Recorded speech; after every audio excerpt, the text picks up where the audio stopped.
Hello good morning. കുറേ ദിവസമായിട്ട് മാറ്റി വെച്ചൊരു പണിയാട്ടോ ഞാൻ ഇന്ന് ചെയ്യാൻ പോകുന്നത്. എന്താ വെച്ചാൽ മുറ്റടിച്ചു വരലാണ്. മഴ കാരണം ഇത് എപ്പോഴും അവിടെ പകുതിക്കിട്ട് വെച്ചതായിരുന്നു. പക്ഷേ ഇന്ന് എന്തായാലും മഴ കുറവുണ്ട്, എന്തായാലും ഒന്ന് ചെയ്യാൻ വിചാരിച്ചു. പിന്നെ അതിൻ്റെ അടുക്കൊന്ന് കോള് വന്ന് ഫോൺ അവിടെ വെച്ച് പോകുമൊക്കെ ഉണ്ട്. ആള് വേഗം ചൂല് കൈമലാക്കിയിട്ടാ. ഞാൻ എന്തൊരു ഭാഗ്യവതിയാ, ഇങ്ങനെ ഒരാളുള്ളത് കൊണ്ട്. വീടടിച്ചു വരാണെങ്കിലും ശരി, മുറ്റടിച്ചു വരലാണെങ്കിലും ശരി, ഇനി ഇപ്പോൾ ഫുഡ് ഉണ്ടാക്കലടക്കം ആളെ ഏൽപ്പിച്ചു കൊടുത്താൽ മതിയേട്ടാ. ആൾ അടിപൊളിയായിട്ട് ചെയ്തുതരും. അങ്ങനെ ഇതാ ആളെ മുറ്റടിച്ചു വരലൊക്കെ ആള് തന്നെയാട്ടോ കംപ്ലീറ്റ് ആക്കി തന്നിട്ടുണ്ടായത്.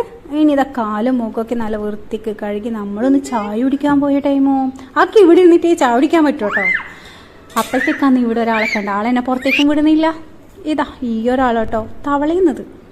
ആള് വേഗം എന്നെ ഉള്ളിലാക്കി. എന്ത് നല്ല സെക്യൂരിറ്റിയും കൂടിയാട്ടോ. എൻ്റെ എല്ലാ ആളെന്നെയാ നോക്കൽ. പിന്നെ നമ്മളിരുന്ന് ഫുഡ് കഴിക്കലായിട്ടോ. എന്നാൽ പിന്നെ ഇന്നത്തെ ശരണം ഉള്ളം തന്നെയായി. ഇത് അടിപൊളി ഗ്രീൻ പീസ് കറിയും ദോശയും എനിക്ക് ഒരുപാട് ഇഷ്ടമായിട്ടാ. ഈ തേങ്ങയ്ക്കകത്ത് ഈ ഒരു ഗ്രീൻ പീസും ചെറുപയറിട്ടുള്ള കറി. അപ്പോൾ പിന്നെ നമ്മൾ ഫുഡ് കഴിക്കട്ടെ.